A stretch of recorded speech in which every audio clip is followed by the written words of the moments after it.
Amém, irmãos? Abençoados? Eu vou passar já para a palavra de Deus, amém?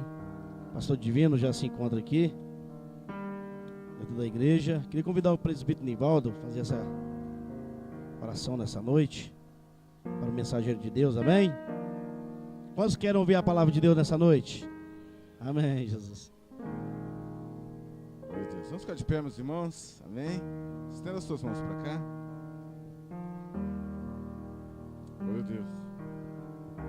Meu Deus e meu Pai, nós bendizemos ao Senhor, Pai, pela oportunidade, ó Deus, de estarmos na Tua casa.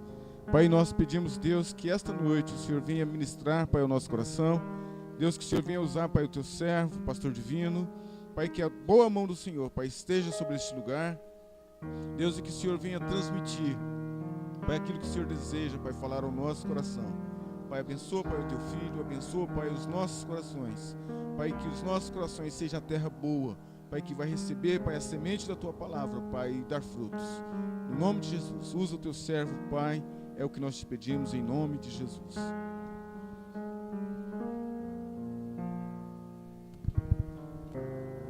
Glória a Deus. Paz do Senhor, amados, mais uma vez.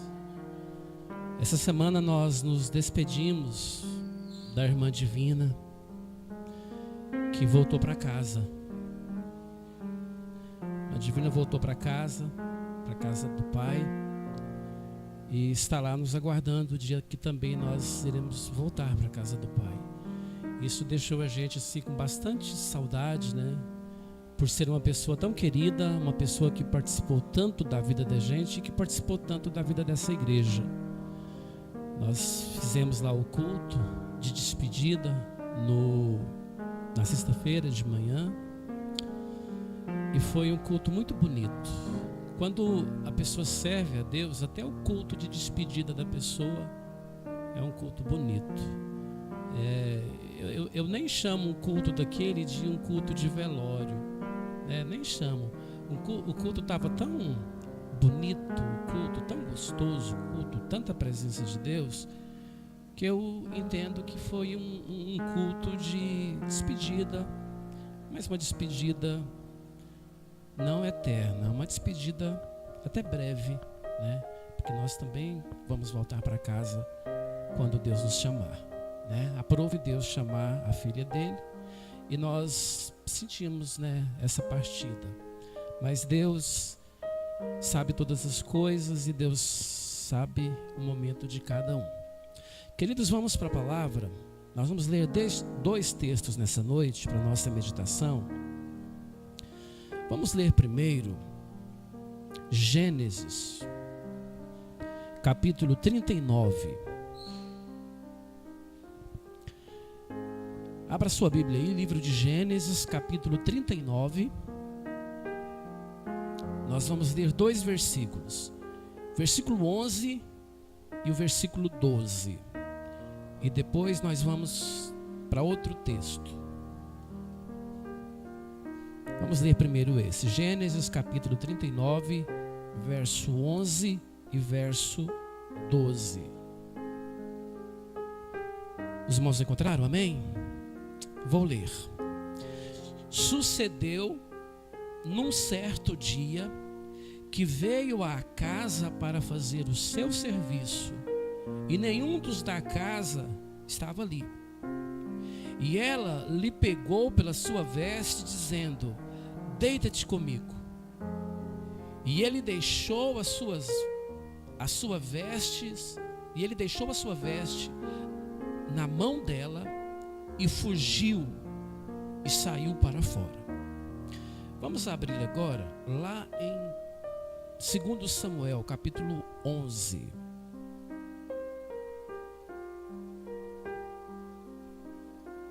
Segundo Samuel, capítulo 11. Vamos lá.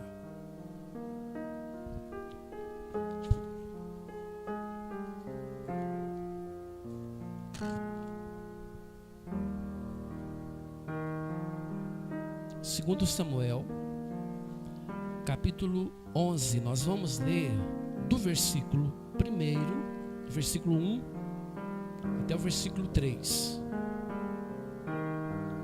Vamos ler 2 Samuel capítulo 11, do verso 1 até o verso de número 3.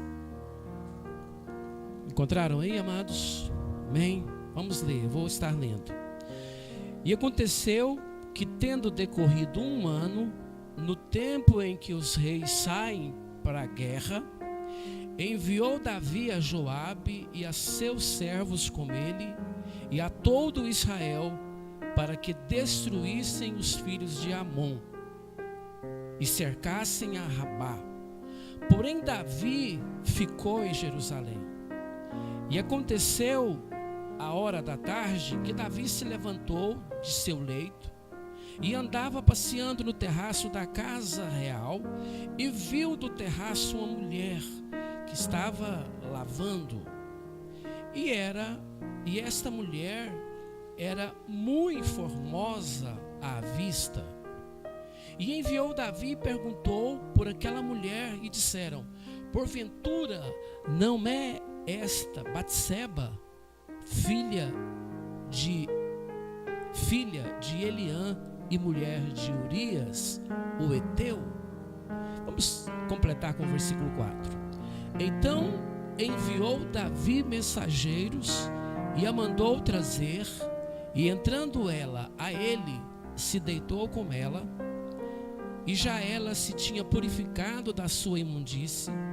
Então voltou ela para sua casa. Vamos orar mais uma vez, queridos. Feche seus olhos. Deus, em nome de Jesus, nessa noite, Pai, nós estamos na Tua presença. Nosso coração está diante de Ti. Nosso coração está diante da Tua palavra. Nosso coração está diante do Teu trono. Nosso coração está diante do Senhor. Ó Deus, e nós somos alimentados pela Tua palavra. É a Tua palavra, Senhor, que nos edifica. É a Tua palavra que firma a nossa vida espiritual. É a Tua palavra que firma a nossa fé. E nós queremos, meu Deus, nessa noite, que o Espírito Santo nos traga a revelação dessa palavra. Nós queremos que o Espírito Santo nessa noite, Senhor, nos traga entendimento, Senhor, a compreensão espiritual dessa palavra, o propósito que essa palavra pode ser aplicado na nossa vida. Nós te pedimos isso, Senhor, em nome de Jesus. Amém e amém. Podeis assentar, queridos, por favor? Glória a Deus.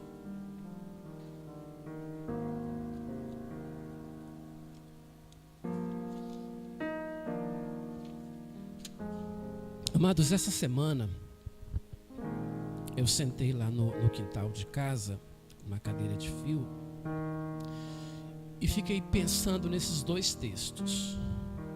Fiquei pensando na experiência de José, chamado de José do Egito, e fiquei pensando na experiência de Davi, na experiência que os dois tiveram em relação à mesma área de vida, a área da sexualidade, e fiquei pensando na vida de Davi, de como ele procedeu, de como ele agiu, de quem ele era, e fiquei pensando na vida de José, como foi sua atitude, como foi sua ação, e fiquei pensando nisso, e eu quero compartilhar com os irmãos dessa noite um pouco daquilo que Deus foi trazendo ao meu coração. Quero compartilhar com vocês nessa noite. Eu disse que na quarta-feira passada que eu acredito que a palavra que Deus nos dá para ministrar, ela passa pelo nosso coração. Eu acredito que Deus compartilha com a gente aquilo que Ele manda para o coração. Como eu disse aqui algumas vezes, Deus é um Deus de relacionamento. E como sendo um Deus de relacionamento, aquilo que Ele quer trazer para o seu povo, Ele traz para o coração. Ele não traz só para a boca. Não é chegar aqui e abrir a boca e nem saber o que a gente está falando e nem sentir o que a gente está falando. Deus pode fazer isso Por vezes Ele pode fazer isso. Mas eu acredito muito naquilo que Deus ministra no seu coração, naquilo que Deus coloca no seu coração e no que aquilo pode produzir na sua vida e no que aquilo pode produzir na vida das pessoas. E eu gostaria de pensar com os irmãos sobre esse tema. O que nos faz vencer uma tentação? O que nos ajuda a vencer uma tentação? Seja ela qual for. Mas especificamente aqui nós vamos ver uma tentação na área da sexualidade. E nós vamos pensar um pouco aqui na vida de Davi, na experiência que ele viveu. E vamos pensar um pouco também na vida de José, na experiência que ele viveu e como ele se procedeu, como ele agiu. Vamos pensar um pouco aqui, queridos, na vida de Davi. Vamos começar pensando um pouco na vida de Davi. Quando a gente lê esse texto, quando a gente abre a Bíblia, lá no capítulo 11, e a gente começa a ler esses primeiros 4 versículos, a gente começa a perceber algumas falhas de Davi. Logo de imediato, esses versículos aqui começam a mostrar alguns erros de Davi. Quando a gente começa lendo aqui o versículo 1, ele começa dizendo: e aconteceu que, tendo decorrido 1 ano, no tempo em que os reis saem para a guerra, Davi enviou Joabe. Nesse tempo, os reis saíam para a guerra. O Davi, como rei da nação de Israel, ele deveria estar com Joabe, seu comandante. Ele deveria estar à frente com o seu exército, indo para as batalhas do Senhor, para as batalhas que o Senhor tinha colocado em suas mãos, para ganhar, para ter vitória. Só que o Davi aqui, ele se omite, e ele prefere não ir para a guerra. Ele prefere ficar, por motivos que nós não conhecemos, ele prefere ficar no palácio, na casa real, e ele então delega autoridade para o seu comandante tomar conta daquela guerra, daquela peleja, e ele fica ali no seu palácio. A gente percebe aí já uma falha de Davi.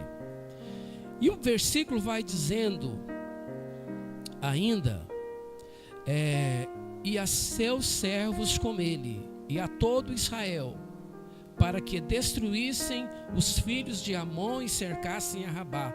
Porém Davi ficou em Jerusalém, lá no palácio real. No versículo 2, diz o seguinte: e aconteceu que à hora da tarde que Davi se levantou de seu leito, estava passeando no terraço da casa real. Observa aqui uma coisa: enquanto o seu exército, junto com Joabe, estava guerreando, estava à frente de uma batalha, estava à frente de uma luta, estavam enfrentando uma luta, o rei, o comandante, o chefe maior de estado aqui estava fazendo o quê? Dormindo em seu leito real. Que hora? À tarde. De dia à tarde. Aquela era a hora de alguém dormir. As pessoas dormem à noite. A pessoa só dorme de dia quando ela tem essa possibilidade, quando ela não está trabalhando, ou quando já chegou do trabalho, ou quando é um domingo ou um feriado. Mas o Davi aqui estava em tempo de guerra. A sua nação estava em guerra, o seu exército estava guerreando, pessoas do seu exército estavam morrendo, soldados do seu exército estavam perecendo, como também estavam perecendo soldados do exército inimigo. Mas enquanto aquela batalha estava travada lá no campo de frente, no campo de guerra, o chefe maior, o comandante maior de estado, o rei, estava dormindo de dia à tarde. E diz o texto que ele acorda, ele se levanta e ele vai lá para o terraço, do Palácio Real, e ele fica lá andando, fazendo o quê? Nada. Ocioso. Andando ali sem propósito, sem objetivo, sem preocupação, sem fazer nada. Cabeça vazia, tranquilo, despreocupado. E lá de cima, uma visão privilegiada, ele vê uma mulher tomando banho. Pela altura que ele estava, pelo local que a mulher estava tomando um banho. E a mulher era muito bonita. Davi olha para aquela mulher e Davi deseja ter aquela mulher. Davi pergunta para os seus servos quem era aquela mulher, talvez até pensando que era uma moça, uma mulher solteira, e ele poderia se casar com ela, porque ele já tinha se casado com várias, já tinha várias esposas, seria mais uma. Mas a mulher era casada, era de um soldado, era de alguém que estava na guerra. E aí o Davi começa a entrar numa luta interna consigo mesmo. O desejo por aquela mulher. E o Davi, que já era um homem acostumado com guerra, Davi, que era um homem que saía para guerrear, Saul matava 1000, ele matava 10.000. O Davi aqui, que já era um homem acostumado a guerrear, experimentado na guerra, experimentado em lutas, o Davi que lutou com Golias, que derrubou o Golias, que matou o Golias, um homem gigante, que lançou esse homem por terra, ele agora está enfrentando uma guerra com ele mesmo, enfrentando uma batalha com ele mesmo, a batalha de pecar ou não pecar, a batalha de fazer o certo, virar as costas, sair dali, correr dali, fugir dali, ou continuar olhando só mais um pouquinho. Aquela luta fica dentro dele. E eu costumo dizer que a pior luta que nós temos na vida é a luta com a gente mesmo. Eu costumo dizer que a pior batalha que nós enfrentamos na vida é com a gente mesmo, porque todas as vezes que nós temos que lutar conosco, geralmente nós perdemos. Às vezes o melhor é não lutar com a gente, é correr, é fugir. Mas o Davi, sendo um homem tão maduro, tão experiente, tão espiritual, ele fica só mais um pouquinho, ele olha só mais um pouquinho. E aquela luta dentro dele, ele chama os seus servos para que os seus servos, na esperança de que seus servos talvez dissessem: ela é solteira. Se fosse solteira não tinha problema nenhum, ele era o rei, poderia ter quantas mulheres quisesse para aquela época, mas ela era casada. E pelo fato de ela ser casada e de seu esposo estar na guerra, Davi então tem aquela luta interior. Davi trava aquela batalha com ele, aquela luta contra a carne, aquela luta espiritual, a carne e o espírito brigando ali, lutando ali, até que o Davi, o homem de Deus, o homem espiritual, aquele homem que adorava a Deus, aquele homem que não queria oferecer para Deus nada que não lhe custasse um preço, até que aquele homem que derrubou o Golias é derrubado por ele mesmo, pela sua carne, pelo seu desejo, pela busca daquela realização. Ele manda chamar aquela mulher e os dois cometem o pecado. Amados, aí a gente vai lá para o texto de José, o José do Egito. O José do Egito era só um rapaz que estava começando a sua caminhada com Deus, um rapaz crente de princípios, filho de um homem, filho de Israel, o Jacó. José, um homem, um jovem que estava começando a andar com Deus, que não tinha muitas experiências com Deus, que não tinha muitas experiências basicamente com nada e com ninguém. Ele é vendido e chega, ele é vendido pelos seus irmãos como escravo, chega no Egito, vai trabalhar na casa de Potifar. Potifar sai um dia lá, fica só a mulher de Potifar, e a mulher de Potifar já queria ter aquele jovem na cama com ela. Num determinado momento ela chama ele e ele diz que não. Ela agarra ele, segura na roupa dele, e ele foge daquela mulher e sai correndo dali. Depois a mulher fala que era ele que queria agarrar ela, e ele vai preso. E acontece aquilo tudo que nós sabemos. Mas o José, ele fica ali, em algum momento preso por aquela mulher. Em algum momento, aquela mulher segurando ele. E o que ele faz? Quando ele percebe que a mulher não ia soltar, que a mulher não ia deixar, ele à força, ele sai dela. Tanto é que a roupa dele se rasga. Ela segura a roupa dele nas mãos, a roupa dele se rasga, a sua túnica, e ele sai correndo daquele lugar. Mas ele não peca, ele não cai em pecado. Por que ele não cai em pecado? Por que ele não peca contra o seu patrão e contra Deus? Ele diz isso: eu não vou pecar contra o meu Senhor e não vou pecar contra Deus. Ele tinha princípios espirituais. O que ele faz? Quando ele corre, quando aquela mulher segura ele poderia muito bem segurar aquela mulher, porque ele era jovem, ele era forte, saudável. Aquela mulher não tinha tanta força para segurar ele. Tanto é que ele rasga a roupa e sai.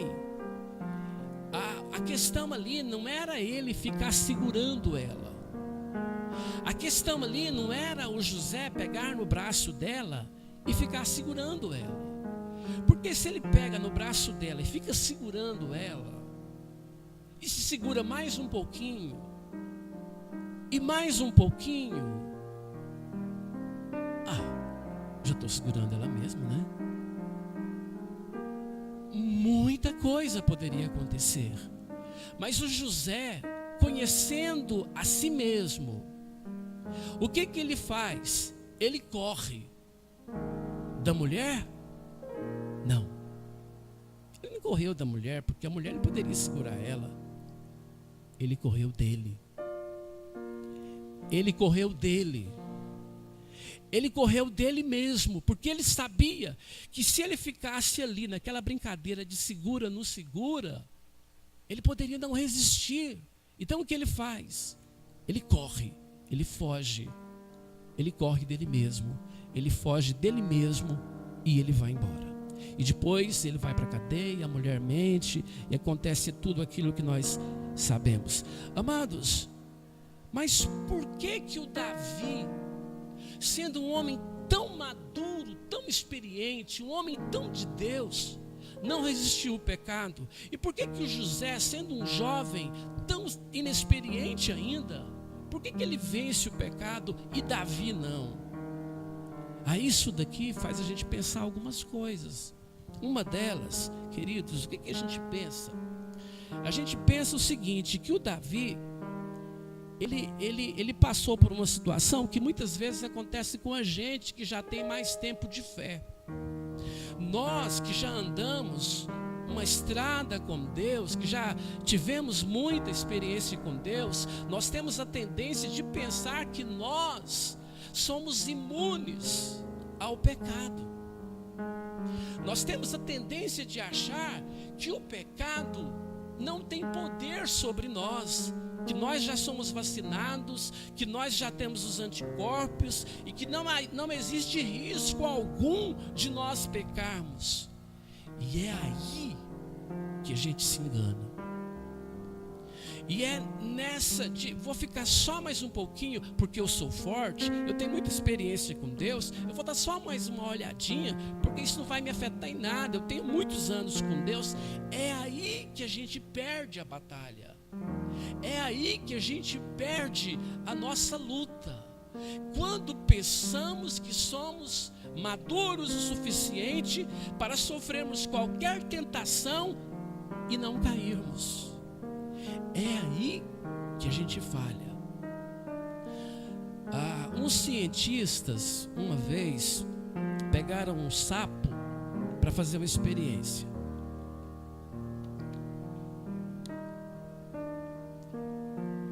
Nós, seres humanos, se nós formos levados para um local, hoje está quente, se a gente for levado lá para uma região muito fria, nós vamos sentir muito frio e vamos talvez até adoecer.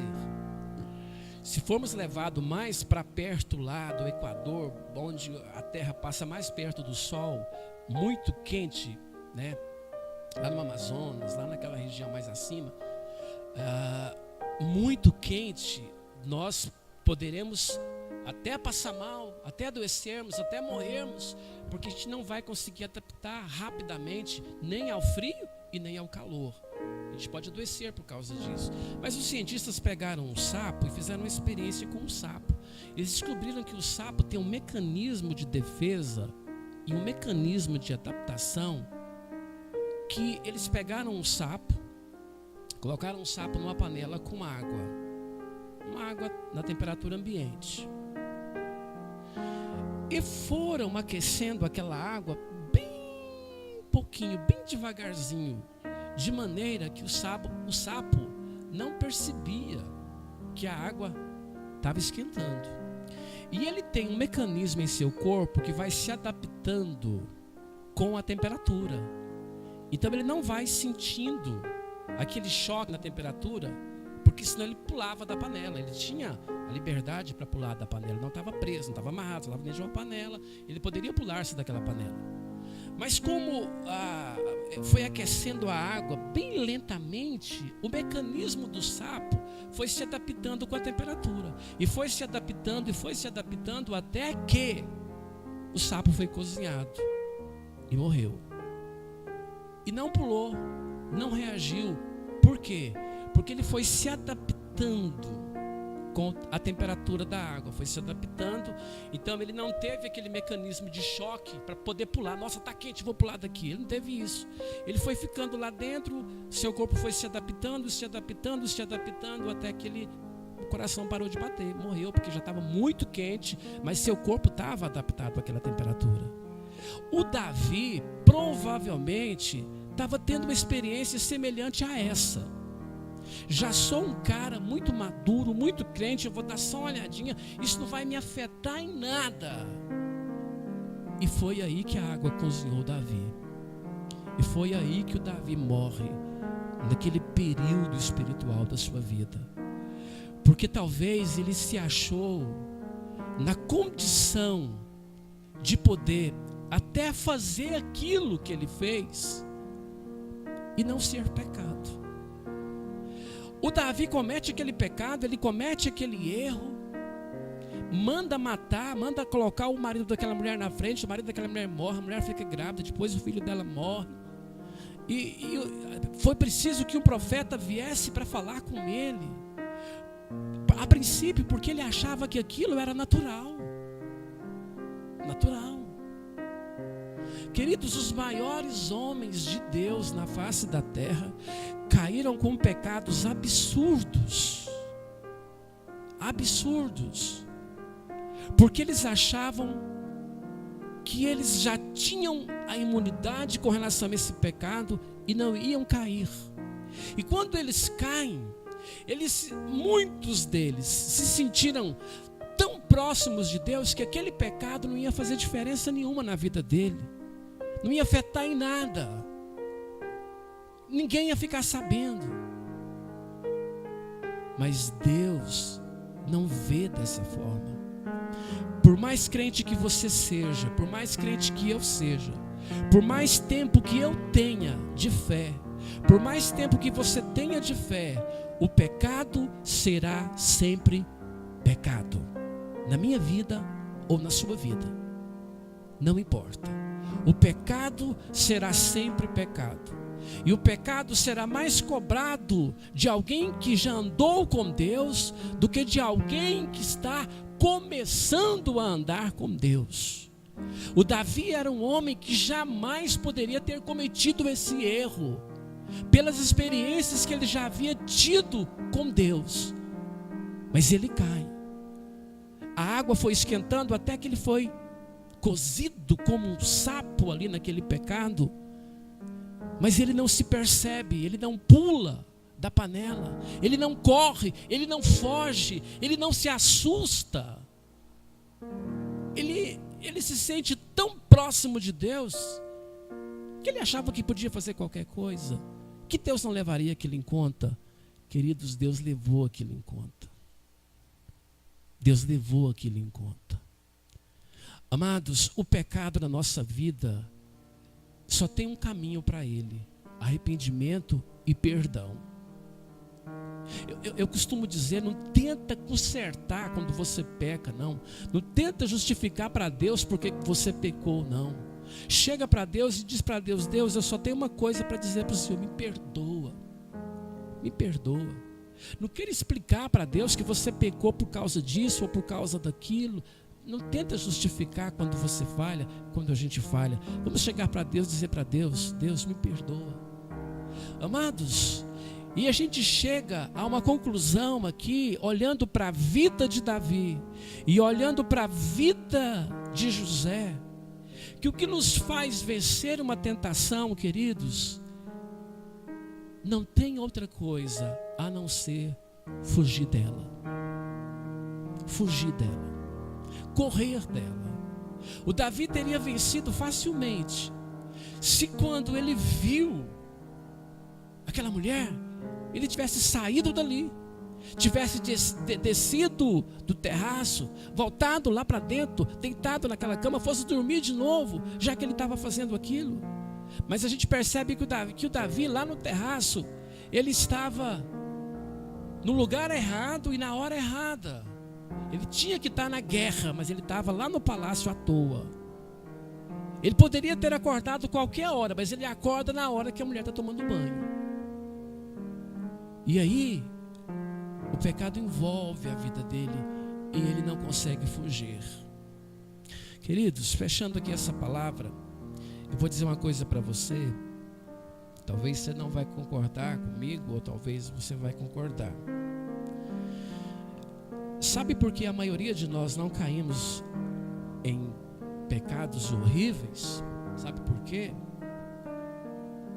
Porque Deus não permite a tentação. Porque Ele sabe que se Ele permitir a tentação para muitos de nós aqui, na primeira a gente cai.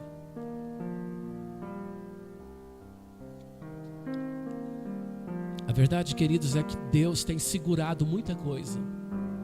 Muita coisa Deus tem segurado para mim. E Deus tem segurado para você. Existem muitas possibilidades de pecado que Deus não permite que o diabo coloque diante de nós, porque Ele sabe que se o diabo colocar, você vai cair. Ele sabe que se o diabo colocar, eu vou cair. Uma vez eu fui tratar de um assunto aqui de um irmão da nossa igreja que tinha caído em pecado, e eu falei para ele assim: irmão, mas quantas vezes isso aconteceu? Ele falou: não, foi a primeira vez, pastor. É a primeira vez que você caiu, meu irmão. Ah, pastor, fazer o quê, né? A primeira tentação que ele sofre, ele cai. Se fosse comigo, talvez teria sido do mesmo jeito. Queridos, Deus tem nos guardado, Deus tem cuidado tão bem de nós, que a maioria das possibilidades de pecado que o diabo tem tentado colocar diante de nós, Deus tira. E sabe por que Deus tira? Porque Ele sabe que você não vai resistir. Ele sabe que eu não vou resistir. Por isso as tentações que chegam até a mim, eu já sei que elas já foram permitidas por Deus, e eu já sei que eu vou conseguir vencê-las. Porque já passou pela autorização de Deus para chegar até a mim. Se passou pela autorização de Deus para chegar até a mim, Deus sabia que eu conseguiria vencer. As lutas que você passa, querido, você pode vencer, porque elas já passaram pela autorização de Deus para chegar até você.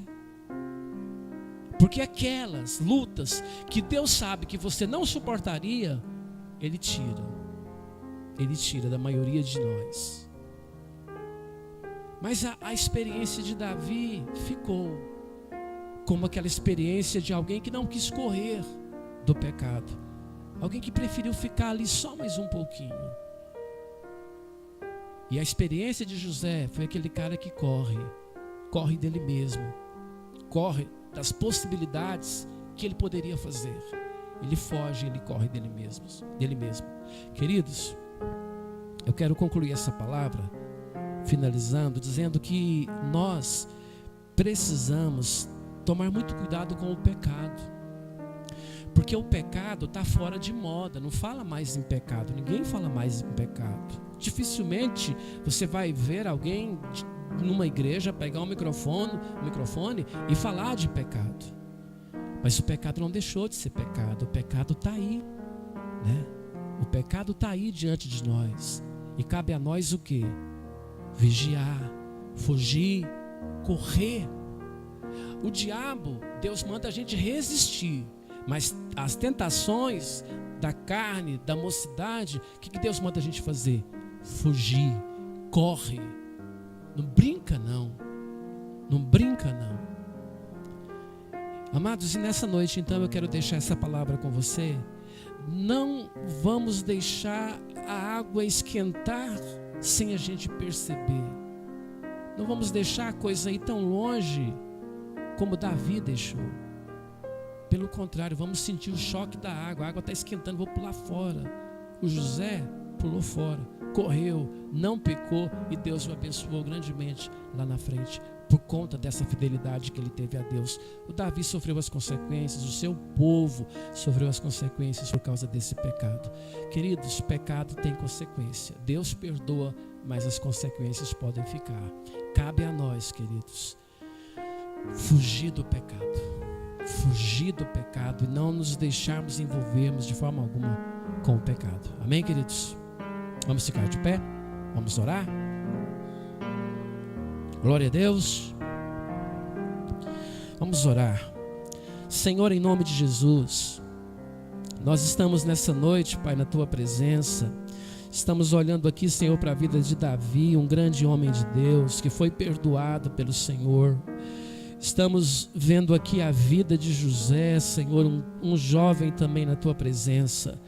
Ó Deus, e nós queremos nessa noite, Pai, meditar na vida desses dois homens, Pai, de Deus. Pai, não queremos cometer erros, Pai, não queremos que o pecado nos envolva, Pai, como envolveu a vida de Davi. Senhor, queremos fugir, queremos correr do pecado, seja qual for esse pecado, Pai, porque nós temos um compromisso com o Senhor, temos um compromisso com a Tua palavra, temos um compromisso de santificação, e que possamos santificar a nossa vida para o Senhor, em nome de Jesus. Amém e amém.